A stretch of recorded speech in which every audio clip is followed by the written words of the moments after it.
Mesdames et messieurs, bonjour, chers auditeurs en ligne et internautes connectés avec nous depuis les quatre coins du monde. Shalom à vous, paix et grâce du Seigneur sur votre vie. Participants en présentiel, je vous salue. Je ne saurais débuter ce plateau sans réveiller la jeunesse participante à la conférence internationale des jeunes élites, édition 2025, placée sur le thème « Une jeunesse repositionnée ». Nous sommes remplis d'énergie et vous allez le savoir. Jeunesse élite! Jeunesse élite! Jeunesse élite! Ah! Ekporomo,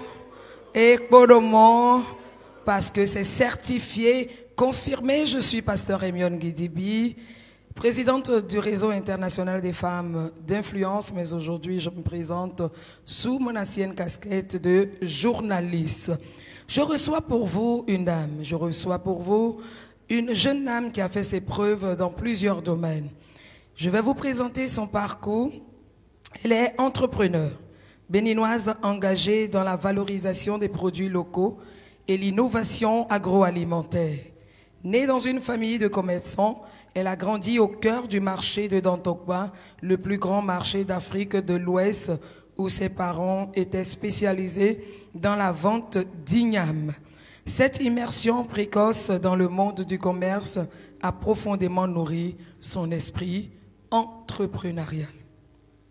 Titulaire de master en pharmacologie, Sonita décide de mettre ses compétences scientifiques au service de l'agroalimentaire. En 2016, elle fonde Fenou Food, une start-up pionnière dans la transformation innovante de l'igname.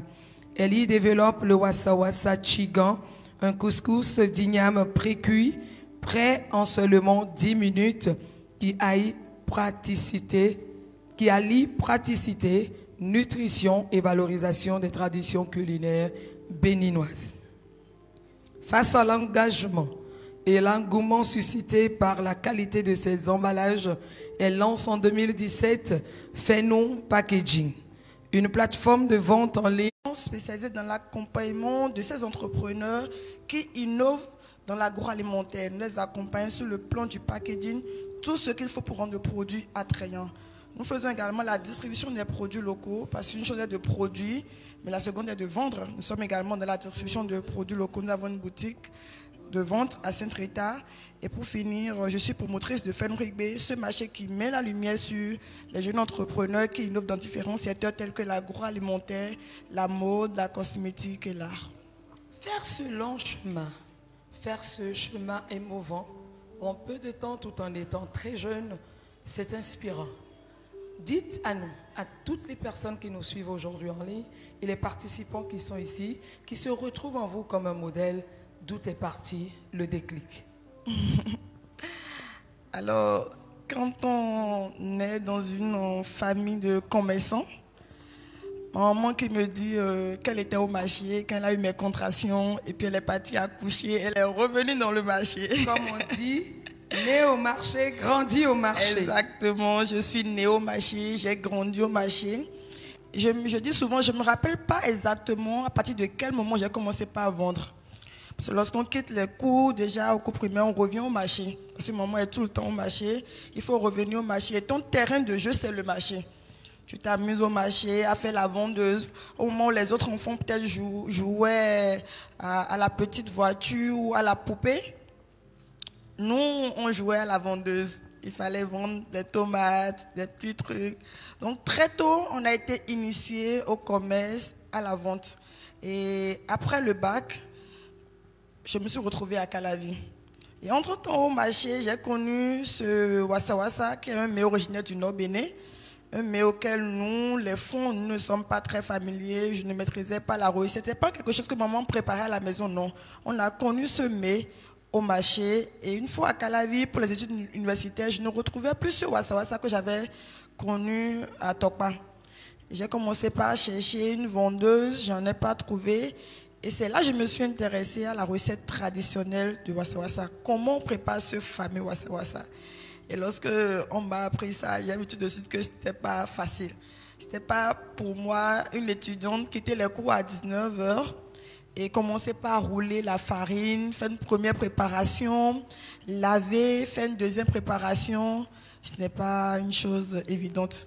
Donc, c'est comme ça qu'on a commencé par réfléchir sur comment on peut mettre en place ce mets que les Béninois aiment si tant, pas uniquement les nordistes, même les sudistes également aiment beaucoup ce wassa-wassa. Comment on peut mettre sur pied ce wassa-wassa comme le couscous de blé que nous connaissons au marché pour que ça soit accessible à tout le monde. Donc c'est comme ça que l'idée de Fun Food est née, l'idée du wassa-wassa tigre est née.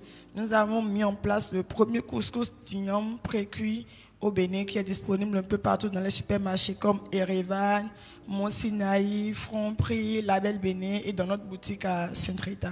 Donc c'est parti de là. Alors, tous ceux qui ont un parent instituteur ne sont pas devenus des instituteurs.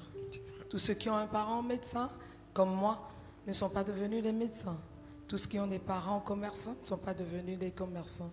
Mais j'ai vu que la particularité du métier ou du savoir-faire de vos parents vous a impacté. À quel moment précisément, je reviens encore sur la même question, ce déclic, est-ce vous, est-ce qu'il y avait un déclic de ressembler aux parents ou il y a plutôt un envie de rêver, je serai plus grand? Et quelque part, on m'a dit aussi, genre, qu'est-ce que tu vas devenir? Je dis, papa, maintenant je suis fatiguée, je serai une diva. Mais dans quel domaine, je ne sais pas.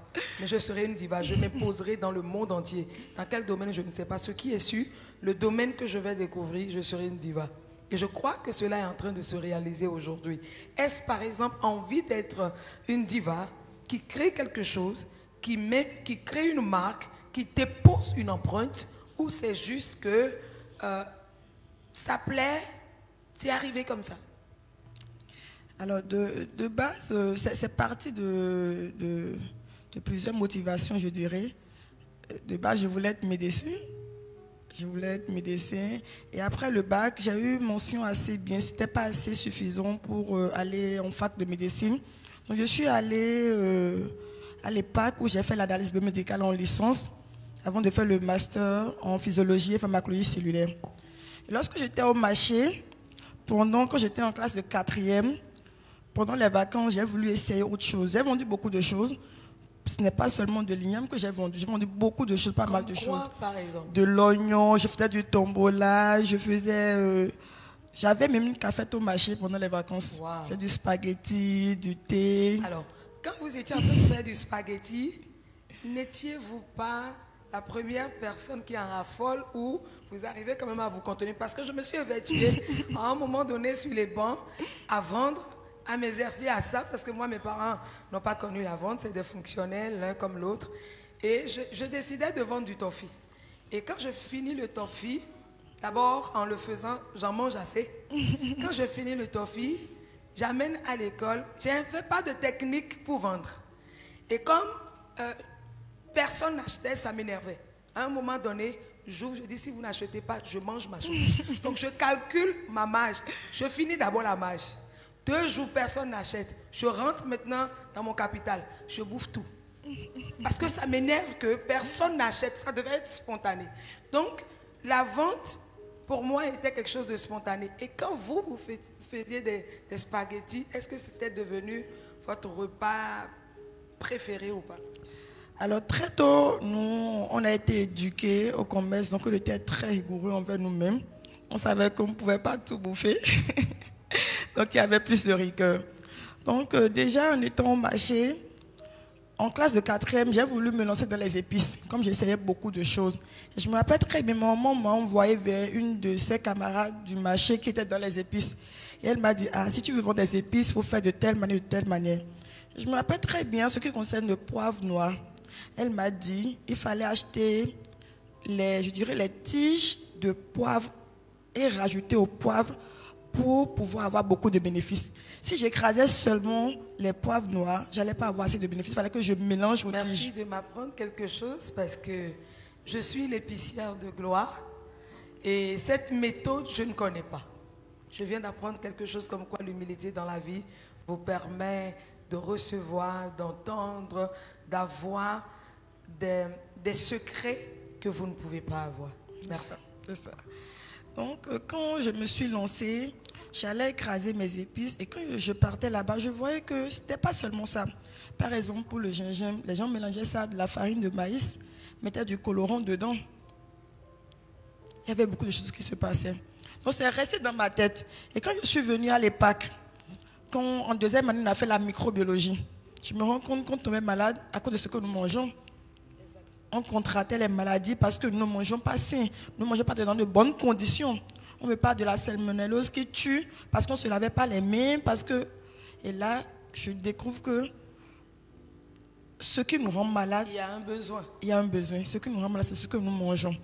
Donc si nous ne mangeons pas sain, nous allons tomber malades. Et pourquoi ne pas prévenir que d'attendre de tomber malade, de venir à l'hôpital pour que nous analysions votre sang et après on fasse un traitement.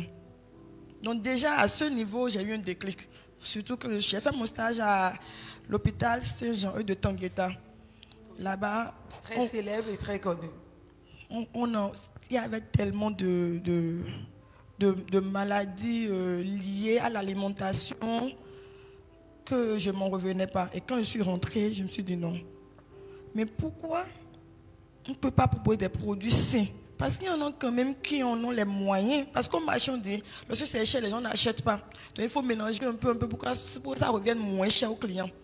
Mais quand même, il y en a qui ont le moyen d'acheter les produits sains à des coûts raisonnables. Pourquoi ne pas leur proposer des produits sains? Donc, il y a eu ce premier déclic de proposer des produits sains. Après, quand j'ai fini ma licence, j'ai vu mes camarades qui étaient déjà là, qui prenaient 30 000, 25 000, alors que mes parents payaient 400 000 pendant 3 ans à l'EPAC, ma pauvre maman qui vendait de l'igname au marché. À quel moment je vais prendre 30 000, 25 000, jusqu'à si je devais la rembourser, les 400 000 fois 3, ce n'est pas évident. Donc je me suis dit, moi, il fallait que j'étudie plus. Quand j'aurai de gros diplômes, je vais prendre de gros salaires. Mais cela n'est pas évident. Voilà, j'ai fait le master et j'ai vu mes devanciers qui ont fini le master. Ils étaient encore là. J'ai pensé à faire la thèse. Et quand je finissais le master, ce n'a pas du tout été facile. Dans le milieu étudiantin, vous savez comment ça se passe. Avec les professeurs qui te dérangent par ici. Moi, j'ai vu que ce n'était pas fait pour moi. Moi, ce n'est pas possible. Je ne peux pas me prêter à ce jeu. Donc, quand bien même je me suis inscrite à la thèse, je n'ai pas pu continuer parce que j'ai vu de loin ce qui allait se passer si je devais continuer. Soit c'est que je perdais tout mon temps là parce que je ne pouvais pas céder à tout ce qui allait se passer, ou soit j'abandonnais. Mais après la licence, je me suis déjà lancée dans les produits agroalimentaires. Et quand j'ai fini mon master, j'ai eu un travail dans un laboratoire pharmaceutique où ils fabriquaient les médicaments. Ils me payaient 60 000 pour mon master. Je suis restée un peu là. Ce n'était pas si dynamique. Le marché, ça bouge. Moi, je suis restée au marché où on travaille 24 heures sur 24 heures. Ça bouge dans tous les sens. Je ne retrouvais pas. C'était trop fade pour moi. Il fallait que je retrouve cet environnement dans lequel on devait réfléchir à tout moment, on devait innover. C'est-à-dire où il y a de l'ambiance, il y a un public, je ne vais pas dire un public, mais il y a quand même de l'interaction. Au laboratoire, ce n'est pas le cas. On est face à nos appareils, on analyse et puis c'est tout.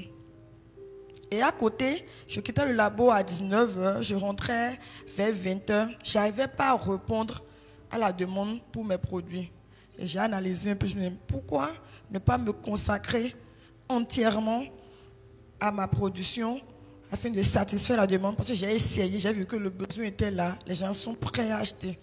Alors je pourrais dire qu'entreprendre, c'est répondre à un besoin. Oui. Entreprendre, c'est solutionner un besoin que les gens ont dans notre entourage ou dans un secteur qui nous attire, où on se sent beaucoup plus confortable.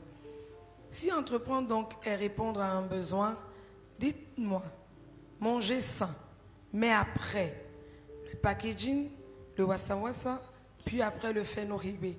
Vous pensez qu'il y a une corrélation entre toutes ces choses, une corrélation logique entre toutes ces choses parce que nous sommes dans un partage d'expérience. Beaucoup de personnes vont s'identifier à vous et vont vouloir donc avancer. Vous nous avez montré un peu le parcours, le chemin, les différentes étapes, né au marché, être utile aux parents, puis après continuer les cours et observer qu'il y a un manque, décider maintenant de répondre à un manque et puis après ça se succède, ça se succède. Il y a une corrélation? Dites-nous. Effectivement, ça a été... Comment avez-vous pu, ou d'où est partie l'idée de créer en fait des secteurs d'activité qui ont une corrélation logique? Parce que beaucoup de jeunes n'arrivent pas à créer de corrélation logique dans leurs activités. Moi, je dis toujours, tout ce que nous faisons à FENU s'impose à nous. Comment, de base, c'était juste FENU Food qui faisait la transformation agroalimentaire. Comment FENU Packaging est né? Lorsque nous avons lancé notre premier couscous, le Wassa Wassa, en 2016, nous avons commencé par participer à des expositions, comme à la Foire de l'Indépendance en 2016. Et lorsque nous sommes partis à la Foire de l'Indépendance, c'est là que nous avons rencontré beaucoup d'entrepreneurs qui avaient des produits aussi innovants. Et nous avons remarqué que ces produits étaient innovants, mais pas bien emballés. Et ces entrepreneurs aussi, lorsqu'ils visitaient les stands, même les visiteurs se demandaient, mais votre Wassa Wassa, vous êtes sûr que c'est fabriqué au Bénin? Parce que notre emballage, parce que ça quand vous avez fait le laboratoire protégé, bien emballé, ça devient un instinct naturel. Exactement. N'est-ce pas? Exactement. Donc les visiteurs et les entrepreneurs qui exposaient sur la Foire de l'Indépendance, eux tous venaient vers nous. Mais votre emballage, mais c'est joli, qui vous a fait votre design, je veux également cet emballage. Et c'est comme ça que l'idée de FENU Packaging est née. On s'est dit, mais pourquoi ne pas proposer, ne pas accompagner ces entrepreneurs qui innovent aussi dans le secteur agroalimentaire à mieux emballer leurs produits? Parce que nous avons remarqué qu'il y a de très bons produits qui sont fabriqués, pas seulement au Bénin, mais dans toute la sous-région, que ce soit au Mali, au Burkina, en Côte d'Ivoire. Mais ces produits ne sont pas compétitifs sur le marché local ni international. À côté, nous avons les produits qui viennent de l'étranger, qui sont très bien emballés. Et lorsqu'on met nos produits à côté, ça ne fait pas le poids. C'est comme ça que FENU Packaging est né. On a dit, nous allons accompagner nos camarades entrepreneurs à mieux emballer leurs produits pour relever le niveau des produits made in Benin, parce que lorsque le produit n'est pas bien emballé, le produit n'a presque pas de valeur. Alors, entreprendre, un jeune qui va entreprendre au Bénin, ce n'est pas facile. On n'a pas forcément des personnes qui croient en un projet, à nos projets. On n'a pas forcément quelqu'un qui nous accompagne. Mais dans votre cas, d'où vous êtes parti, est-ce que sur le chemin, tout était aligné comme une baguette magique? Pape! Ah oui, c'était évident, ça a marché. Les choses sont allées comme il faut. Et puis, un bon matin, on se réveille, on décide quelque chose, bim, ça se passe bien. Quelque chose d'autre, bim, ça se passe bien. Ou vous avez eu des difficultés? Si oui, lesquelles? Citez-nous quelques difficultés sur le chemin, parce que de loin, les jeunes, quand ils voient quelqu'un réussir, se disent le chemin est simple, il n'y a pas d'embûche, et puis il faut réussir. Et ils n'arrivent pas à être résilients parce qu'ils ne croient pas et ne savent pas qu'on a des difficultés sur le chemin. Et lorsque la difficulté arrive, bien qu'on connaisse l'essence du mot résilience, on n'arrive pas à l'être. Bien sûr que ça n'a pas été facile pour nous. Nous avons rencontré beaucoup de difficultés, à commencer par notre premier produit. Notre premier produit n'est pas le Wassa Wassa, mais plutôt Télib d'or. Pour ceux qui connaissent dans le temps, notre premier produit c'est Télib d'or. Parce que Wassa Wassa, c'est à partir de la farine de Kossé d'Ignam. Ah ouais? Oui, donc nous avons commencé par emballer la farine de Kossé d'Ignam, à proposer la farine 100% nature, sans additifs, sans mélange avec la farine de manioc ou autre farine. Donc notre premier produit a été la farine de Kossé d'Ignam que nous avons appelée Télib d'or dans le temps. Mais lorsque nous avons lancé Télib d'or, nous avons commencé dans une période d'abondance. Il y avait la Kossé, c'était moins cher. Nous avons fixé nos prix en fonction de cette période. Et lorsque la période de soudure est arrivée, on a remarqué que c'était plus possible de vendre à ce prix. C'était trop cher, comment il fallait réajuster les prix, est-ce que les clients allaient accepter? Ce qui a fait que jusqu'à aujourd'hui, on n'a plus fait Télib d'or. Voilà, c'est autant de difficultés qu'on peut rencontré en tant qu'entrepreneur. Et avant de poser la deuxième question, je vous laisse regarder cet élément qui est en train d'être diffusé sur Feno et Feno Rigbe, les packaging de Feno Rigbe. Puisque la régie n'est pas encore avec moi, les aléas du direct, c'est comme ça que ça se gère parfois sur le plateau. Vous avez envie de vous lever et d'aller directement dans la cabine technique et de régler les comptes. Mais on comprend et on peut laisser passer quelques ratés. Mais avant qu'on nous montre l'élément qui va passer, je voudrais comprendre, lorsque cette difficulté est arrivée et que Télib dort, donc Télibon, l'apôtre de Télibon, n'a pas pris son élan. C'est sûr qu'au départ, vous avez pensé que ça va prendre, ça va percer, mais rapidement, ça n'a pas percé. Quel était votre sentiment face à l'échec en ce moment précis? Parce que c'est ça qui est déterminant. Moi, j'ai plutôt pris ça comme une leçon. Je ne l'ai pas vu ça comme un échec, plutôt une leçon. Je dis, lorsqu'on va à l'école, nous payons les frais de scolarité. J'ai payé pour apprendre. Donc, ce n'était pas un échec. Et j'ai appris. Je sais que pour le wassa-wassa, qui est un produit fabriqué à base de farine de cocédium, je dois fixer mes prix en tenant compte de la période de soudure. Donc, ce n'est pas un échec pour moi. Ça a été plutôt une leçon. On a bien pris et ça nous a servi pour les produits qui ont suivi. Jusqu'à aujourd'hui, le wassa, c'est toujours disponible sur le marché. Donc, je peux résumer en disant que face à certains, je l'appelle échec pas dans le vrai sens du mot. Il y a parfois des choses que j'initie, par exemple. Je vois la réussite et je crois que ça va marcher. J'y mets des outils, j'y mets des stratégies, mais au finish, ça ne prend pas. Et parfois, le projet est définitivement enterré, tué, et ça ne peut pas se lever. Même si je vais tirer des leçons sur le coup, j'ai mal. Parce que j'ai investi de l'argent, j'ai investi de l'énergie, j'ai investi mon temps, j'ai investi des stratégies, j'ai pris des nuits blanches. Qu'on le veuille ou non, en tout cas je parle de moi personnellement, je suis choquée, ça me fait mal et il faut d'abord éponger ou estomper cette douleur avant de faire une analyse éclairée pour dire ouais, ici, il ne fallait pas faire comme ça, il ne fallait pas faire comme ça.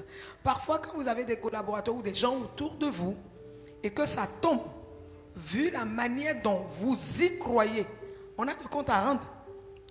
C'est un peu ce que je veux savoir. Dans ce cas-là, puisque vous n'étiez pas certainement seul, quel était votre ressentiment en face de vos collaborateurs? Parce qu'il y a des trucs qui ne marchent pas.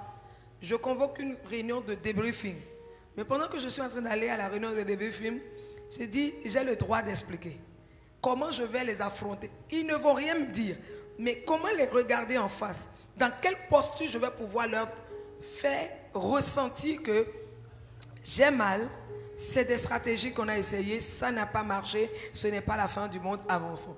Comment avez-vous géré cette étape? J'ai juste 2 questions après et on va prendre les questions du public. Alors, lorsque on est une entreprise naissante, on n'a pas une grande équipe, donc on n'a pas de compte à rendre à quelqu'un, on a des comptes à rendre qu'à soi. Donc c'est ça qui vous a sauvé. C'est ça. Alors, on n'est pas à soi-même. Si c'est ça, effectivement, on gère personnellement, il n'y a vraiment aucun problème. Vous dites que par rapport à l'échec de ce produit, pas l'échec, ne voyez pas ça dans le vrai sens du mot, vous avez compris que c'est une leçon. Est-ce qu'il y a eu quelque chose, un produit, un projet sur lequel vous avez compté, ça n'a pas marché, particulier, qui pour vous a été un échec que vous pouvez aujourd'hui brandir sur la table pour dire ça, en fonction de ça, j'ai développé vraiment de la résilience et voilà la leçon que j'ai tirée de tout. Et je continue encore. J'ai un projet comme ça qui est toujours en cours. On a voulu développer au niveau des emballages le volet d'impression. Juste là, on est encore dessus. On est à la 3e machine qu'on est en train de prendre. La première n'a pas marché, c'est là. La 2e n'a pas marché. Mais pourtant, on a pris ces machines à coût de millions. Ça n'a pas du tout marché. On est resté dessus jusqu'à ça n'a pas marché. Mon papa, jusqu'à aujourd'hui, croit toujours, lorsqu'il vient au magazine, dit « J'espère que votre machine, là, ça va prendre. » Je lui dis oui. Alors que pensez-vous faire de ça?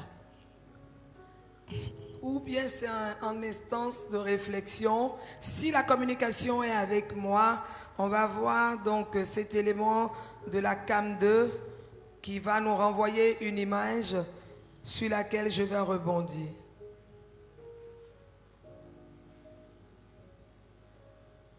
Merci à la cam 2 de se mettre en mouvement pour nous permettre de voir cet élément.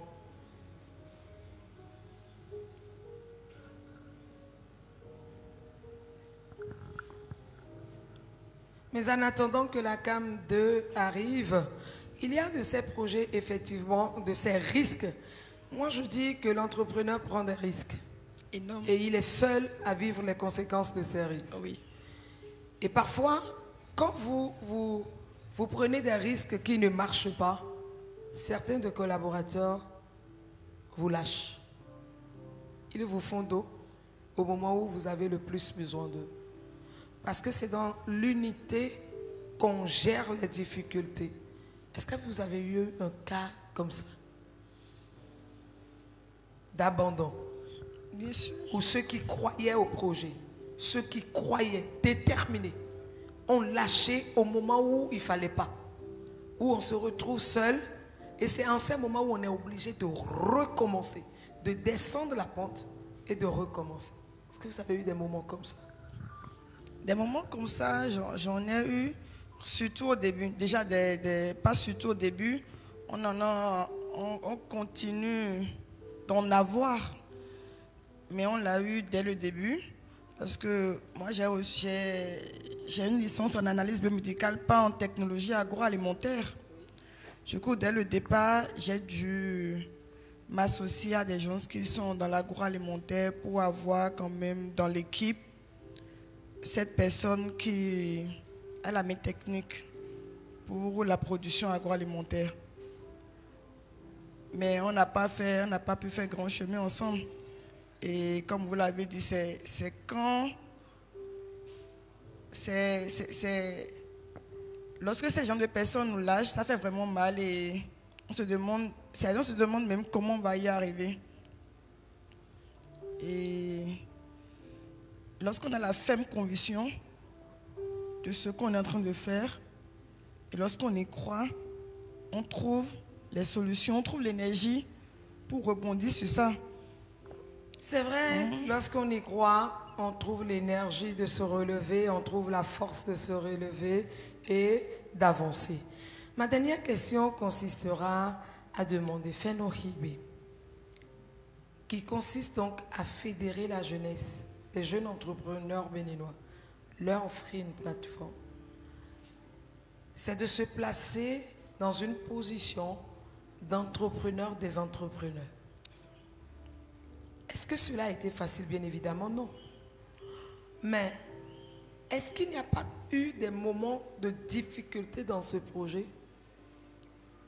que vous allez peut-être dire à quelqu'un qui a envie de le faire, ne le fais pas de telle manière, ne le fais pas de telle manière, mais voici comment ça va se faire. Mais avant de répondre, permettez-moi, si la cam 2 est avec moi, de montrer cet élément, s'il vous plaît. La cam 2.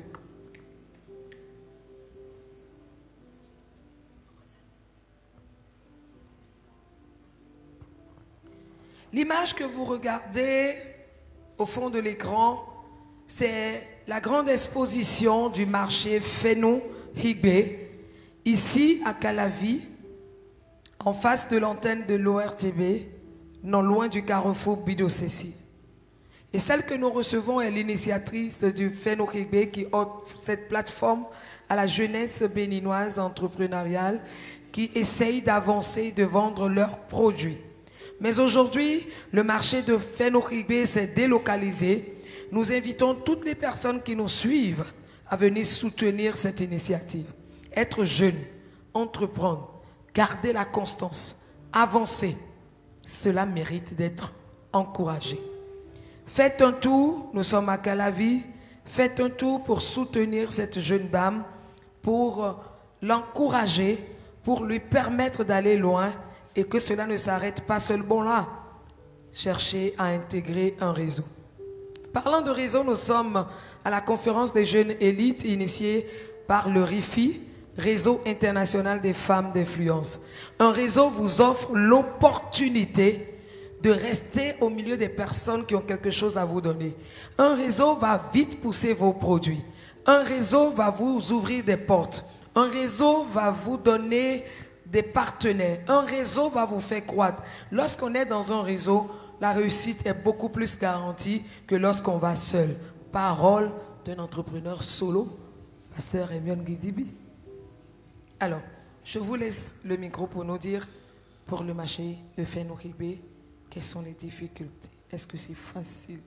Qu'est-ce que vous avez, à quoi êtes-vous confronté dans ce projet? Alors, je rappelle que le marché Fenoukhigbe, c'est un marché qui s'anime chaque dernier week-end du mois. C'est un marché qui a été pensé, qui a été créé, parce que nous avons remarqué qu'il y a beaucoup d'entreprises qui sont créées, beaucoup de produits qui sont créés, mais par manque de visibilité, ces entreprises n'arrivent pas à vendre leurs produits comme cela se doit. Et aujourd'hui, nous avons une petite communauté sur les réseaux sociaux. Nous avons une boutique dans laquelle nous distribuons les produits locaux. Nous travaillons avec déjà beaucoup d'entrepreneurs qui sont en partenariat avec nous sur le volet packaging. Et on s'est dit, tout est parti d'abord du mois du consommation local, où nous avons commencé par faire la dégustation des produits qui sont dans notre boutique. Et lorsque nous avons commencé la dégustation, nous avons remarqué qu'il y avait des entrepreneurs qui n'étaient pas forcément des gens en collaboration avec nous, mais qui ont manifesté également le désir de pouvoir participer à cette dégustation, afin de faire connaître également leurs produits. C'est de là que l'idée de Fenoukhigbe est née. On s'est dit, mais pourquoi ne pas élargir cela à une plateforme un peu plus grande, afin de permettre à ceux qui n'ont pas forcément leurs produits à la boutique, ceux qui ne sont pas forcément dans l'agroalimentaire, de pouvoir aussi se positionner afin de mieux faire connaître leurs produits, leur entreprise. Donc c'est comme ça que Fenoukhigbe est né en mai 2023, où chaque dernier week-end du mois, le marché s'anime à Sainte-Rita. Nous accueillons au moins 20 entreprises, entre 20 et 30 entreprises, pour montrer à nos clients, à nos visiteurs, les produits qui sont fabriqués chez nous, où ils peuvent déguster, acheter directement. Alors, les difficultés que nous avons rencontrées à Fenoukhigbe, déjà, il faut dire, lorsque vous avez une vision, et ceux qui vous entourent n'arrivent pas à comprendre votre vision, c'est compliqué. Nous travaillons avec des entrepreneurs qui ont envie de développer leur entreprise, mais qui ne sont pas prêts à faire les choses qu'il faut pour développer leur entreprise. C'est compliqué. Oui. Lorsque nous faisons les Fenoukhigbe, nous faisons des vidéos pour tous les entrepreneurs. C'est-à-dire à chaque marché, s'ils sont 50 ou 100 entreprises, nous faisons des vidéos pour 100 entreprises. Mais lorsque vous venez devant un entrepreneur qui vous dit « Non, je ne peux pas parler, si vous pouvez parler à ma place, moi j'ai honte face à la caméra », c'est compliqué. C'est-à-dire, ceux avec qui nous devons travailler pour développer les entreprises, pour développer notre vision, ils ne sont pas prêts pour.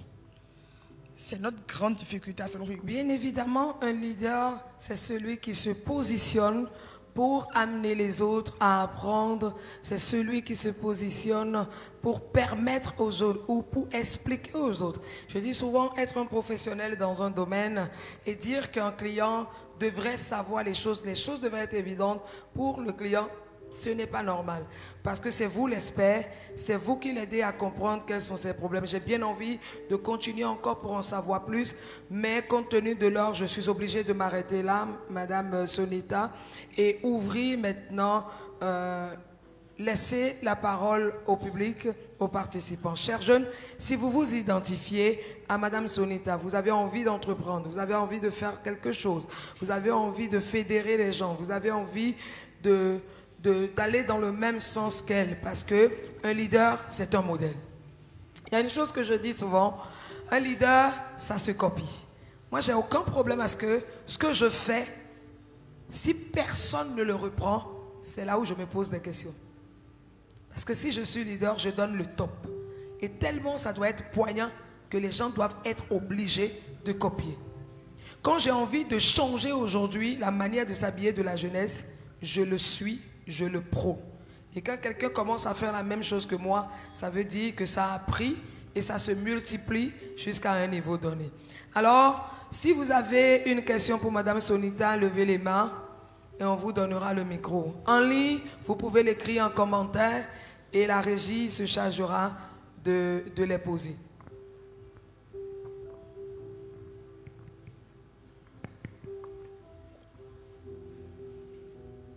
Bonjour, merci madame pour votre partage d'expérience. Moi je suis un étudiant, je suis un entrepreneur, je viens de débuter et tout. Mais il y a plusieurs problèmes auxquels on se confronte quand on est peut-être débutant. Parmi ces problèmes, nous avons le problème du stockage. Par exemple, moi je suis un e-commerçant et au Bénin, quand vous commandez des articles, bon, j'ai eu à faire l'expérience, j'ai commandé un article en quantité minimale, mais j'ai vite vendu ça. Mais j'ai décidé de relancer le stock. J'ai commandé une multitude. Quand c'est arrivé, difficilement, quand vous allez chez quelqu'un, soit la personne vous reçoit aimablement et après vous décline votre offre, soit la personne dit carrément je ne suis pas intéressé. Là actuellement, ça fait déjà plusieurs mois, mais le stock est toujours là et franchement, c'est de l'argent qui a été dépensé pour commander et ça décourage. Donc ma première question était de savoir comment faire dans ce cas. Vous avez commandé, vous êtes entrepreneur, vous avez pris votre propre argent, vous avez commandé, mais vous avez du mal du moins à liquider le stock.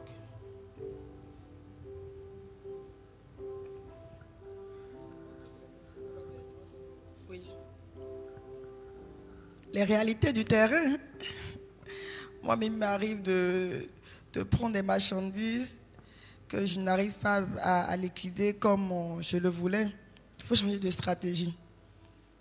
Il faut bouger, aller vers votre cible. Il y a forcément quelqu'un qui a besoin de votre produit quelque part. Peut-être que vous vous arrêtez peut-être à votre entourage. Je ne sais pas de quoi il est question. Quelle est votre cible? Essayez d'analyser votre cible. Le produit que j'ai, qui en a vraiment besoin? Et allez vers eux. Alors, si vous permettez, je vous dirai juste, je rajouterai juste un mot en tant que conseiller en entrepreneuriat. On dit souvent qu'il ne faut pas vendre la peau du loup sans l'avoir tué. Mon beau-père, formateur, Feu Emmanuel Guidibi, m'a appris une chose. Il dit, n'allez jamais prendre le risque de vous faire tuer par un loup si vous n'avez personne qui vous achètera sa peau. Je ne sais pas si vous comprenez.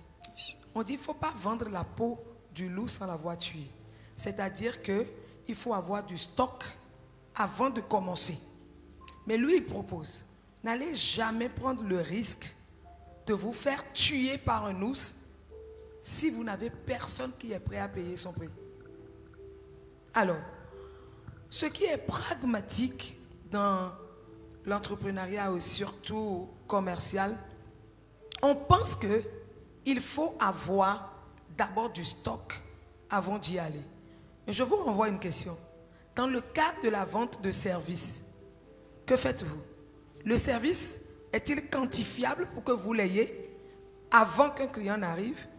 Non. Vous avez l'expertise. Et il m'arrive, moi, parfois, dans certains domaines dans lesquels je veux rentrer, je n'ai pas de stock, je n'ai pas de produit. Et parfois, je n'ai même pas les compétences requises immédiatement pour pouvoir le faire. Mais je vais chercher des clients, de très gros clients, ça c'est le risque, de très gros clients parce que je sais qu'il y a un besoin là et il y a quelque chose à explorer là. il y a de l'argent là-bas. Alors je prends le risque de me présenter comme il faut, mais ce n'est pas de l'arnaque. D'aller chercher des gros clients qui veulent cela, qui peut me donner des millions. Qu'est-ce que je fais? Au pire des cas, si j'ai du timing, je m'en vais me former de manière rapide. Et c'est là qu'on parle des masterclass. Quelqu'un qui n'a pas de base ne peut pas faire un masterclass. Ou quelqu'un qui n'a pas de niveau ne peut pas faire un masterclass. Il doit prendre des années pour avoir les fondamentaux avant d'évoluer. Mais quelqu'un qui a déjà une base, lui n'a plus besoin de prendre autant de temps. Il se fait former rapidement. Un intellectuel, par exemple, en masterclass, en 2 jours, même en une journée, il a fait une formation que des gens vont s'asseoir 3 ans pour apprendre. Parce que c'est un intellectuel. Il a des atouts intellectuels qui lui permettent d'assimiler très vite. Alors, soit dans le premier cas, c'est ce que je fais pour leur prendre les millions, mais je garantis les millions d'abord. Ou dans le deuxième cas, je fais ce qu'on appelle le sous-traitement. Je me positionne comme l'entrepreneur, je crois que je l'ai dit dans le parcours d'expérience de quelqu'un. Je me positionne et je les recrute. Ils deviennent mes employés sur le coup là. Sur ce coup-là, ils viennent et c'est eux qui font le boulot à ma place. Mais parce que je leur ai apporté de l'argent, nous ne pouvons plus faire cela. Ça devient un partenariat. Tu me diminues le prix, tu me changes les conditions. Parce que j'ai quelque chose à gagner sur toi. C'est normal, c'est moi qui ai apporté le client. L'argent que tu veux, c'est chez moi. Alors tu me fais le prix parce que entre-temps, je cherche le prix initial. Je connais, j'ai déjà des informations qu'il faut. Et je viens vers toi, je négocie le prix. J'ai ma marge sur toi. J'ai déjà ma marge en temps normal, mais j'ai ma marge sur toi. Tu fais le boulot, mais je ne te mets aucunement en contact avec mon client. Tu gères avec moi. Et quand je finis, je rends. Le client est satisfait. J'ai pris mon argent, ça s'appelle de l'intermédiation commerciale. Et qu'est-ce que je vous propose en vous donnant cet exemple? Alors, il y a des fournisseurs, il y a des producteurs. Et vous avez, eux, ils n'ont pas forcément une communauté constante ou ils n'ont pas la capacité de trouver les clients ou de gros clients comme vous. Mais vous, vous avez cette compétence de pouvoir le faire. Vous maîtrisez la machine, vous maîtrisez l'ordinateur. Et donc, qu'est-ce que vous allez faire? Vous cherchez maintenant, vous commencez à faire de l'intermédiation en e-commerce. Vous devenez le trait d'union des deux. Quand je veux vendre des parcelles, je ne suis pas obligé d'être propriétaire terrien. Non. Il y a quelqu'un qui a son terrain, qui attend d'envoyer son enfant en Europe, qui a besoin d'argent immédiatement. Il y a un autre à droite. Lui, il a de l'argent, il cherche immédiatement un terrain dans la même zone. Je me place rapidement au milieu des deux. Intermédiation, le trait d'union. Et je dis à celui qui veut vendre son terrain, tu me donnes combien si je te trouve client? Il dit, quel est ton prix? Tu me dis. Je me retourne vers l'autre, tu cherches un terrain, j'en ai. Mais écoute, le prix que l'autre m'a dit, je peux multiplier par 2. C'est ce prix que moi j'ai. Ce n'est pas parce que tu m'as dit ce prix et de l'autre côté j'ai multiplié. Tu n'as pas la capacité. Si c'était toi, tu ne peux pas convaincre le client à donner plus. Il y a ma personne, ma compétence, mon parcours, mes expériences qui m'ont permis de multiplier le prix. Donc je prends l'argent chez l'autre. Je viens chez toi. Je te prends le terrain, je lui donne. Tu me donnes ta marge sur la marge que j'ai déjà gagnée là-bas. Bokertov, c'est ce que les Israélites disent. Affaire conclue. Et on avance. C'est ça ce qu'on appelle faire des affaires. Il faut être pragmatique. Pourquoi vous voulez acheter de stock? C'est une erreur que vous avez faite. Ça vous permet aujourd'hui de comprendre comment vous allez vous en sortir. Donc désormais, arrêtez de faire cela. Et quand vous avez le stock sur la main, vous ne pouvez pas dormir. Ne pensez pas qu'il suffit juste de rester derrière Redmi ou de rester derrière Fold 4 ou 5. Et puis c'est terminé. Les gens n'achètent pas la beauté de votre caméra, je suis désolé. Et personne ne se laisse spontanément pour acheter chez quelqu'un. On fait du corps à corps. Quand on est un entrepreneur, on est un commerçant. On fait du corps à corps. On fait du corps à corps. Et dans ce corps à corps, vous allez directement vers le client. Ce n'est pas de l'agresser, mais vous avez une technique qui agresse en douce et il ne peut que dire oui.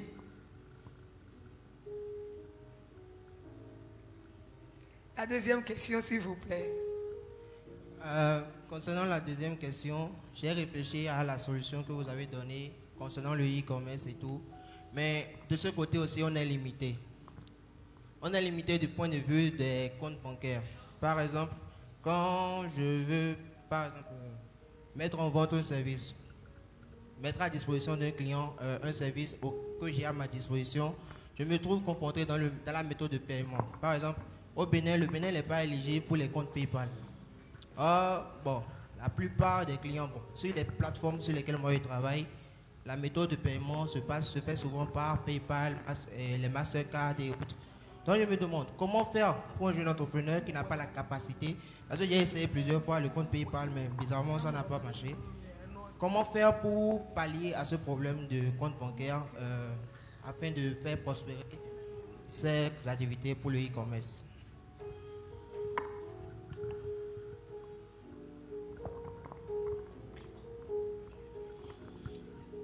Comment faire pour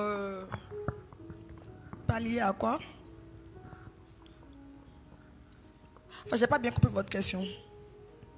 Je disais tantôt, j'ai réfléchi à la solution qu'a donnée la dame tout à l'heure concernant le e-commerce où on vend les services en ligne et tout. Et la majorité des plateformes sur lesquelles moi je travaille, les méthodes de paiement sont souvent soit le PayPal, soit les Mastercard et consorts. Donc, le truc c'est que moi je suis limité. D'abord, le Bénin n'est pas éligible pour les comptes PayPal. Et de deux, le processus pour l'avoir est vraiment compliqué. Ce qui fait que moi je suis toujours freiné dans mes activités. Je demande alors comment pallier à ce problème où on n'a pas la possibilité de se faire payer. Bon, moi personnellement, le e-commerce, moi je le fais à l'international. Je ne me limite pas au Bénin parce que bon, le Bénin et tout. Donc, les méthodes de paiement en PayPal ou Mastercard, c'est de ça que je parle. Comment faire pour pallier à ces problèmes parce que c'est difficile. Bon, je sais qu'il y en a, mais il faudrait d'abord avoir une puce enregistrée à l'international pour pouvoir l'avoir. Et ça, ce n'est pas de mes compétences à moi. Donc, je demande en fait comment faire pour pallier à ces méthodes afin d'être payé, quoi. Il y a les cartes Visa de nos jours. Il faut pouvoir utiliser les cartes Visa. Les cartes Visa de la banque UBA. N'importe quelle banque, vous pouvez utiliser des cartes Visa.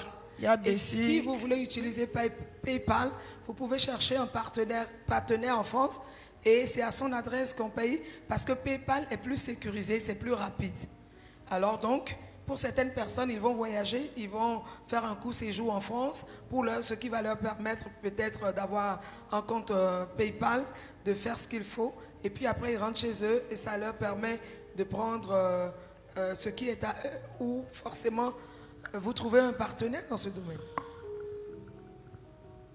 Est-ce qu'il y a une autre question? Oui. Je tiens vraiment à remercier l'oratrice pour tout son partage. Bon, j'aimerais savoir, par exemple, j'ai une entreprise et je prends l'exemple d'une entreprise de nettoyage. Et j'ai tout fait, et j'ai investi dans la publicité, j'ai investi dans la prospection, j'ai tout fait, mais ça ne marche pas. Et je me demande peut-être, peut-être c'est Dieu lui-même qui me résiste, qui résiste à moi, peut-être ce n'est pas mon chemin. Est-ce là, il faudrait abandonner ou bien qu'est-ce qu'il faudrait faire dans ce cas? Vous avez une entreprise de voyage, c'est ça? De voyage? De nettoyage. De nettoyage, par exemple. Vous avez investi dans la publicité, vous avez dit. En quoi faisant? Publicité, par exemple, les Facebook, ADS, et des publicités en ligne quand même pour faire la promotion de l'agence. Vous avez eu des clients? À part Facebook, quelle a été votre autre stratégie que vous avez utilisée? Pardon? À part Facebook, quelle a été votre autre stratégie que vous avez mise en place pour faire connaître votre entreprise? La prospection également, se rapprocher des gens, pour la prospection physique, pour leur présenter cela, aller dans les maisons, pour leur dire si vous avez besoin d'une agence, si vous avez besoin d'une agence de nettoyage, nous sommes là disponibles pour vous. Vous avez offert vos services à vos gens gratuitement? Non, pas gratuitement, non. Parfois, il faut passer par là. Okay. Parfois, il faut, nous, en agroalimentaire, on donne des produits à déguster. Il faut tester son produit pour que le client l'adopte. Si je ne vous ai jamais vu à l'œuvre, comment je saurais que votre entreprise peut être apte à bien faire le travail qu'il faut? Parfois, les stratégies que vous mettez en place pour faire connaître votre entreprise ne sont pas adaptées à votre entreprise. C'est vrai qu'on dit qu'il ne faut pas tomber amoureux de son projet. Parce que lorsqu'on tombe amoureux de son projet, lorsque ça ne marche pas, on persiste. Parfois, votre produit ne répond à aucun besoin, mais vous persistez dedans parce que vous êtes déjà tombé amoureux de ça, vous y croyez et vous luttez bec-ongle pour que ça marche. Mais d'autres fois, c'est parce que vous n'avez pas une bonne stratégie de communication. Aujourd'hui, Facebook seul ne marche plus. D'ailleurs, même ça, moi, je pense que ça ne marche même plus. Facebook seul, ça ne marche plus. Et de nos jours, le piège dans lequel nous tombons, c'est le piège des réseaux sociaux. Nous ne comptons que sur les réseaux sociaux pour se faire connaître. Alors qu'avant, moi, lorsque j'ai fait mon télé d'or, je mettais ça pendant entre midi et 2, j'allais dans les entreprises. Je frappais aux portes, j'allais dans le bureau pour leur proposer ma farine de téléban. Mais de nos jours, on ne reste que derrière la caméra, espérant de trouver les clients, espérant de développer. Et toute notre stratégie se repose sur Facebook. Oui, bien évidemment, il faut avoir une bonne stratégie commerciale, mais il faut avoir une bonne stratégie de vente. Dans la stratégie commerciale et même de communication, vous présentez un produit, mais vous n'accomplissez pas des ventes. Pour accomplir des ventes, il faut avoir une stratégie pour ça. Mais il faut que je vous dise une chose. Il y a un type de personnes, les lobbies qu'on cherche. Les personnes qui ont un grand pouvoir d'achat sont des personnes qui n'aiment pas aller là où il y a trop d'objectifs, de caméras. Des personnes qui vont mettre des vitrines dessus. Je suis par exemple entrepreneur dans le domaine, je peux dire aussi agroalimentaire, dans plusieurs secteurs. Mais vous ne verrez jamais, par exemple, beaucoup de gens ne savent pas, elle me l'a dit, beaucoup de gens ne savent pas que j'ai un salon de coiffure. Mais je ne peux pas, pour la qualité aussi des personnes qui viennent chez moi, je ne peux pas les filmer. Je donne un exemple. Vous avez peut-être la directrice d'une grande institution qui vient se coiffer. Vous allumez la caméra sur elle pour montrer ses cheveux. Ça ne veut rien dire. Pour la cible que vous avez, votre stratégie doit s'adapter à ça. En tant qu'entrepreneur dans le domaine de l'événementiel, j'ai remis des dots à des autorités, plusieurs des personnalités, mais vous ne verrez même pas la trace sur ma page. Parce que ce n'est pas des gens qu'on expose. Le jour où j'ai peut-être envie de faire beaucoup plus de communication, si j'ai un enfant qui a accouché, je fais la cérémonie de sortie de bébé, je vais publier. Là, je ne suis pas en train de publier ma vie de famille. Je suis en train de publier l'événement. J'ai la liberté d'en faire tout ce que je veux. Et là, je peux communiquer avec. Donc, les stratégies que vous devez avoir ne doivent pas se reposer seulement sur publicité. Parce qu'il y a des publicités sourdes, des communications muettes. Ça ne génère rien. Vous voulez, par exemple, je donne juste un exemple, qu'est-ce qui me vient très vite, vous faites du poisson braisé. Mais le poisson, avec une caméra floue, sans rien dire, vous le mettez là, une vidéo qui ne respecte aucune norme. C'est désagréable. Mieux vaut donc dire, je fais du poisson braisé à tel endroit et autres. Et la dégustation, comme elle dit, l'entrepreneuriat, c'est spirituel. Pourquoi je dis c'est spirituel? Parce que le principe de multiplication est biblique, de richesse est biblique. Il y a des semences qu'on ne mange pas. On peut les perdre, ce n'est pas grave, mais ça va croître là où c'est perdu. Quand vous avez certaines choses, vous ciblez une personnalité auprès de qui vous pouvez avoir quelque chose, vous voulez attirer son attention. Surtout, n'allez pas avec quelqu'un que vous ne connaissez pas. Une personnalité que vous ne connaissez pas, développez des stratégies pour se rapprocher de la personne. Les bonnes stratégies pour se rapprocher de la personne. Ce n'est pas parce qu'on est tous sur les réseaux sociaux que nous sommes tous égaux. Tu ne peux pas aller vers quelqu'un qui n'est pas peut-être de ton rang, comme tu pourrais aller vers quelqu'un qui est de ton rang. Il faut respecter les gens.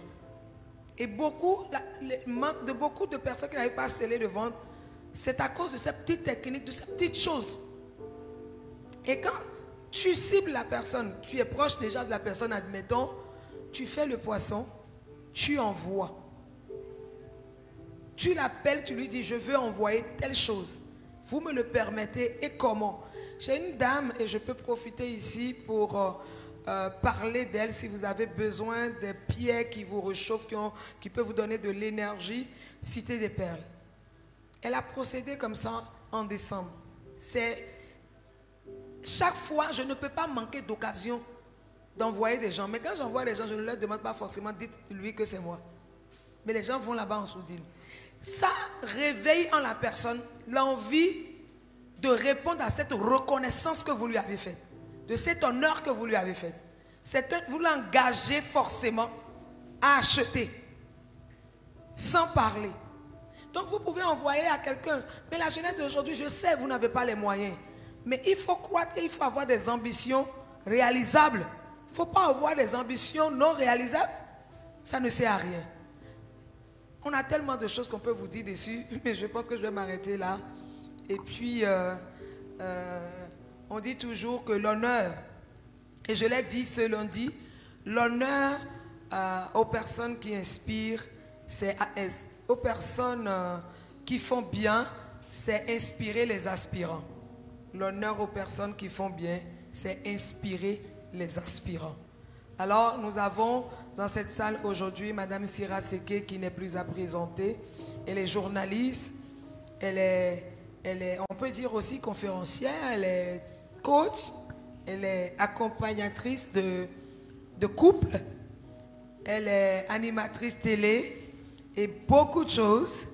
Et vous avez la grâce de la voir aujourd'hui. On la voit souvent sur A+, Bénin. Mais vous avez la grâce de la voir aujourd'hui. Je vous prie de l'ovationner, s'il vous plaît.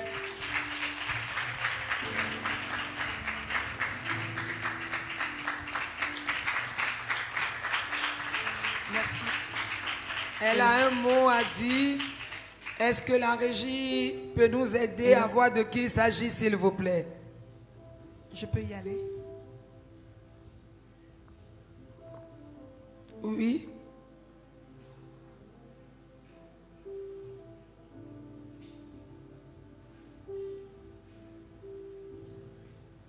Elle a un mot à nous dire. Elle était de passage pour soutenir l'initiative.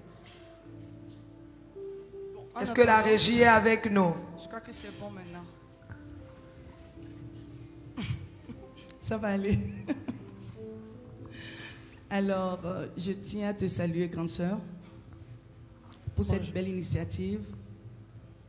La toute première fois que j'ai mis pied ici, c'était à l'occasion de la conférence internationale qui avait rassemblé les femmes d'influence, où j'ai eu l'honneur d'être comptée parmi les femmes d'influence il y a quelques années en arrière.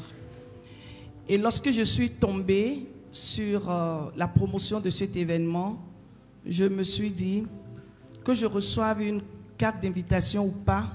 Je vois deux Amazones qui veulent travailler ensemble, qui veulent se donner la main. Et là, tout de suite, je dois partir. J'ai demandé à Dieu de me rappeler la date parce que je voyage. Je n'ai même pas encore fait la valise. Et de retour de Cotonou, je passais quand la voix m'a rappelé, tu as dit que tu veux aller soutenir tes deux sœurs. Et là, je fais le tour et je tombe sur votre conférence parce que je n'avais pas le programme. Me retrouver ici aujourd'hui me prouve que Dieu continue d'inspirer et que nous avons besoin de croire en ces devanciers qui ont déjà cru. Je ne dis pas que je ne suis pas jeune, je suis très très jeune. Et je voudrais dire à un jeune ici de faire tout possible pour garder le numéro de Madame Sonita, une dame que je respecte beaucoup, une dame que j'admire, une dame que j'apprécie. Et si Madame Guidibi lui a fait appel pour qu'elle soit à cette conférence, je crois que vous avez beaucoup à y gagner. Il y a des personnes que nous côtoyons et qui sont comme des soleils pour nous. Leurs réunions nous suivent à vie. Et quand vous vous retrouvez dans leur champ, ah mais alors là, vous avez une bénédiction à nul autre pareil. J'avoue que me retrouver tout le temps dans ce réunion, surtout quand Solita fait des choses, ou alors que c'est Madame Guédibi que j'invite sur mes émissions. Il y a une joie qui est en moi que je n'arrive pas à décrire. Si vous voulez vraiment un jour être à sa place, à leur place, oser, initier, créer, je parle surtout de l'audace d'oser, je voudrais que vous ayez une discipline de vie. Une discipline de vie qui voudrait que vous-même, vous vous respectiez d'abord, que vous aimiez qui vous êtes d'abord et que vous alliez à la recherche de qui vous êtes et dans quel domaine vous pouvez prospérer parce que tous les domaines ne sont pas prospérés par vous. Mais tant que vous êtes encore là et que vous avez de la vigueur, vous avez de l'énergie, enterrez la paresse.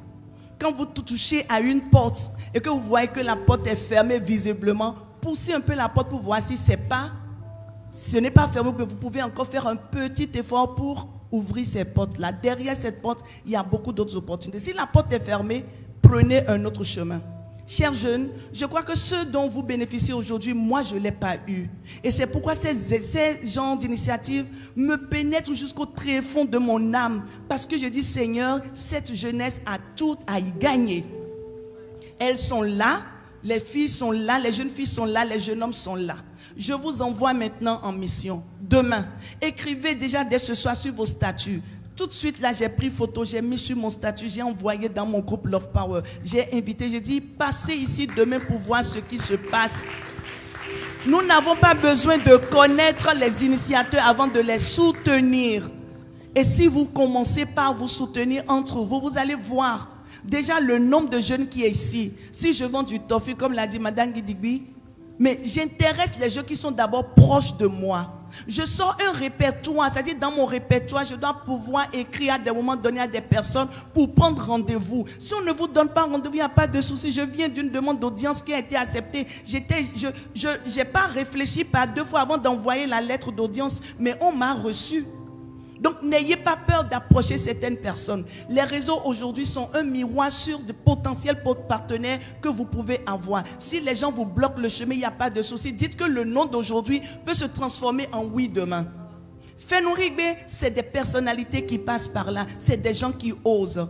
Chaque fin du mois, faites tout possible. Vous l'avez connu aujourd'hui. Vous devez avoir son contact dans votre agenda. Et quand vous allez quitter ici, vous devez créer un réseau des personnes qui ont cru en cette initiative et qui sont là aujourd'hui. Ne restez pas dans les groupes WhatsApp à papoter du matin jusqu'au soir, à envoyer des cœurs bébêtes. Ça ne va pas vous avancer. Soyez dans les groupes qui vont vous propulser, qui vont vous aider à vous élever spirituellement, psychologiquement, matériellement et à tout point de vue. C'est de ça qu'il s'agit. Et ne doutez jamais de la puissance que Dieu a déposée en vous. Vous êtes une graine. Et quand une graine touche la terre, elle doit pousser. L'arbre doit pousser et donner beaucoup de fruits. Que Dieu vous bénisse et que vive la jeunesse. Merci, merci Madame Sera Seke, belle âme. Merci. Est-ce qu'on peut continuer de l'ovationner, s'il vous plaît? On peut continuer.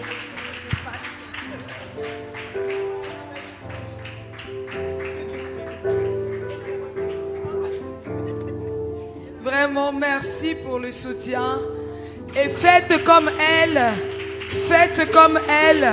Si vous nous suivez en direct, nous émettons depuis Calavi, en face de l'antenne de l'ORTB, non loin du carrefour Bido-Cessi. Venez soutenir la jeunesse.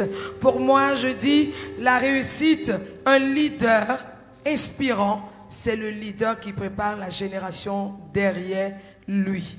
Et c'est ainsi, c'est dans cette optique que mon époux et moi, nous avançons avec la jeunesse, nous tenons la main à la jeunesse, nous sélectionnons, nous trions les personnes qui ont du talent, qui sont des élites, qui veulent prôner quelque chose ou réveiller la jeunesse.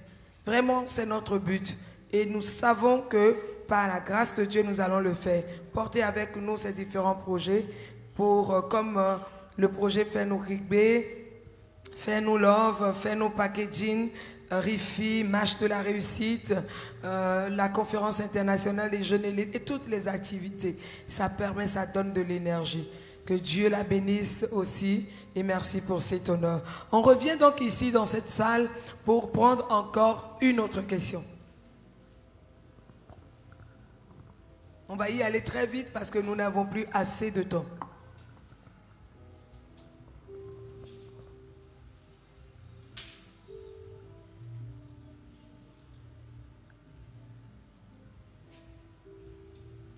Merci, maman, de m'avoir accordé la parole.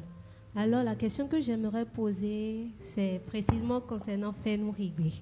Et j'aimerais demander à madame si elle a suivi une formation dans le domaine de la transformation agroalimentaire avant de lancer son projet de Fenou Rigbe. Merci. Pour aller très vite, non. Je n'ai pas suivi. Ma formation de base, c'est l'analyse biomédicale. Et j'ai dû m'associer à des personnes qui sont dans la transformation agroalimentaire, ceux qui ont fait la technologie alimentaire. Lorsque vous vous lancez dans un domaine, par exemple, peut-être je veux développer une application dans le monde de l'éducation, je ne suis pas informaticien. Je vais prendre un ingénieur informatique qui va me développer mon application. Mon idée, j'ai mon idée, je veux une application qui fait ci, qui fait ça. Je m'associe dans mon équipe, je cherche un informaticien qui a la technologie pour développer mon application. Donc, vous n'avez pas forcément besoin d'avoir vous-même, en tant que promotrice, un diplôme ou la technique ou la technologie pour développer votre entreprise avant de vous lancer dans un domaine. Vous pouvez vous associer à des gens qui ont cette technologie-là. Et ça pourrait marcher. Est-ce que c'est possible que toutefois, moi aussi, je puisse faire la formation, je puisse m'intéresser à la formation avant de me lancer dans l'entrepreneuriat? Laissez-moi vous dire que ce n'est pas Madame Sonita qui prendra des décisions pour vous, c'est vous qui prenez les décisions et vous avancez. Prochaine question. Alors, bonjour madame et merci beaucoup pour la prise de parole. Quelles sont les stratégies clés que vous aviez mises en place pour que vos produits demeurent toujours les meilleurs produits sur le marché et pour qu'aucune autre entreprise ne vienne vous faire, c'est-à-dire la concurrence? Permettez-moi de vous dire déjà que cette question n'est pas forcément sage en ligne. Vous ne pouvez pas demander à un entrepreneur de livrer publiquement dans le monde entier ces stratégies qui font la force de son entreprise. Prochaine question, s'il vous plaît. Oui, et c'est l'erreur que la jeunesse fait. Vous allez voir beaucoup de jeunes aujourd'hui allumer leur caméra. Voici comment je prépare la sauce de je ne sais quoi. Je mets ci, je mets ça, je mets ci, je mets ça. Ah oui, on m'a demandé, je suis allé au marché. C'est ici que j'ai pris le premier ingrédient. Mais vous êtes en train de vendre votre entreprise gratuitement à quelqu'un. On ne filme pas les choses, faites filmer de manière intelligente. Communiquer de manière intelligente. Vous ne pouvez pas montrer la base de ce qui fait votre force. Que vous soyez chrétien ou non. Dieu ne nous donne pas notre héritage pour que nous partageons avec les autres, que nous dilapidons ce qui fait notre héritage. Maintenant, si vous voulez savoir ou vous inspirer de cela, vous attendez la fin du plateau, vous vous rapprochez et vous posez cette question. Mais à la face du monde, c'est pas sage. Merci de m'avoir compris. Une autre question. Okay. Madame a dit qu'elle n'avait pas fait la formation en transformation agroalimentaire, qu'elle s'était associée avec quelqu'un du domaine pour le faire. Maintenant, dans le cas où peut-être tu as une idée, c'est toi qui as l'idée et l'autre a les compétences pour le faire, mais parce que toi tu as l'idée, tu n'as pas les compétences, il faut que bon, c'est comme si tu lui as amené une compétence et une idée donnée et dans la suite, il se sépare de toi pour pouvoir faire. Dans ces cas, bon, comment faire ou bien comment prévenir cela? C'est une question très pertinente. Déjà, ça dépend de... Maman dit toujours, il faut un contrat pour tout. Et c'est souvent l'erreur que nous commettons lorsque nous sommes débutants. Nous ne nous professionnalisons pas, je vais dire. Nous ne sommes pas professionnels. Nous ne faisons pas les choses comme cela se doit. Voilà. Sinon, lorsque vous vous associez à quelqu'un et les thèmes sont bien définis, il n'y a pas ce genre de problème qui se pose après. Alors, je vais rajouter, mettez des garde-fous. Quand vous plantez, vous mettez sous terre un implant. Quand ça commence à pousser, forcément, les animaux domestiques commencent à rôder autour. Les poules, les coqs, même les petits moutons et consorts. Qu'est-ce qu'on a l'habitude de faire? Soit on prend des briques, on barricade à hauteur où les animaux domestiques ne peuvent pas monter. Ou encore, on prend des bassines, on enlève le bas, on place dessus. Ou encore, quand c'est à la maison, vous êtes en train d'essayer de planter, de faire des petites choses, tomates et consorts. Vous allez voir, on met des piquets, on s'en va acheter des moustiquaires, on protège avec. Ça veut dire, mettez les garde-fous. La plupart du temps, vous n'êtes pas enregistré. Vous êtes dans l'informel. Et rien n'est normal. Donc quand quelqu'un vous tape dessus, vous criez. Je me demande pourquoi. Vous avez volé l'État. Quelqu'un vous vole. Où est le problème? Vous volez l'État. Quelqu'un vient vous voler et vous dites au voleur. Et j'ai l'habitude souvent de caricaturer ça en disant Aziz mais Azetovi et non vers. Pourquoi quand Azetovi qu'on nous met vos vis? Non, c'est mêler vos vis. Hein? Ça fait mal. Ça revient. Tu dis rien. Mais quand tu ne veux pas ça, tu t'arrêtes. Tu formalises ton entreprise. Genre, tu t'enregistres selon le registre adéquat. Quand tu as fini de faire ça, si c'est une marque, tu vas sceller ta marque. Parce que je dis souvent aux gens, quelqu'un n'a qu'à faire EG by HG. Quelqu'un n'a qu'à s'appeler étincelle avec S, puis de gloire ensuite. Il va sauf que me nourrir jusqu'à la fin de ma vie. Il ne faut même pas chercher les noms de mes entreprises. On touche. Il ne faut pas faire similaire. Sécurisez donc le nom. Allez enregistrer votre marque. 3. Votre charte graphique doit être sécurisée, c'est-à-dire ce sont vos couleurs. Parce que quelqu'un qui va utiliser votre couleur crée de l'amalgame. Si jamais vous laissez quelqu'un faire ça, il va rapidement distraire vos clients. Les grandes marques ont des chartes graphiques respectées. Ils ont des noms respectés. Personne ne peut faire le contraire. Sécurisez ça. Quand vous avez fini de sécuriser ça, là je parle à grande échelle. Maintenant vous mettez un papier. Vous mettez les clauses. Voici ce que j'apporte. C'est moi, je donne plus. Voici ce que je pense que... Mais pensez aux intérêts des autres aussi. Et vous le dites, les clauses de contrat sont là. On signe, si c'est bon, on signe, si c'est pas bon, laisse tomber, quelqu'un va accepter. À partir du moment où tu as accepté, tu as signé le contrat avec moi, il y a une dame qui a voulu me faire ça. Quand tu veux changer, le prix après, je te dégage. Mais c'est écrit toujours. Vous cherchez quelqu'un qui est en train de croître comme vous, il va vous envier. Les problèmes vont arriver très vite. Trouvez quelqu'un qui est plus grand que vous, qui n'a rien à envier de vous, mais qui est un expert qui a beaucoup d'expérience dans le domaine. Il te dira, un peu comme un père ou une mère, dans mon cas, ma fille, fais pas ça comme ça. Mon fils, on ne fait pas ça comme ça. Fais ça comme ça, qui va vous orienter et vous accompagner. Je ne sais pas s'il y a quelque chose à ajouter ou c'est bon. C'est bon? On m'a tout dit. On va prendre une dernière question. C'est ça. La toute dernière. Et s'il n'y en a pas, on va donc devoir clôturer. Donnez-nous votre mot de fin. Alors, je vous dirai simplement pour finir, ça n'a jamais été facile. Et on dit, la personne qui a créé l'ampoule, avant d'avoir la formule correcte pour l'ampoule, a dû faire, disons, 999 formules qui n'ont pas marché. Et peut-être c'est la 1000e qui a marché. Donc, vous allez essayer des choses qui ne vont pas marcher.